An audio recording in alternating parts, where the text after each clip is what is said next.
Are you tired of trying to guess what the deer will eat this year?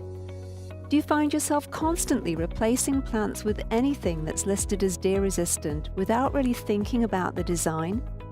Yet did you know that creating a beautiful deer resistant garden doesn't start with the plants at all, it begins with the design itself.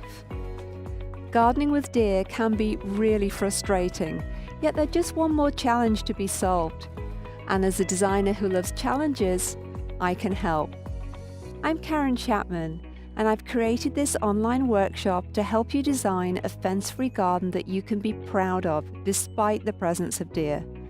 As you apply my 8 key design principles, you'll regain a sense of control, while the plant combinations I share will get you excited about your garden again. Check out the link to find out more and to register.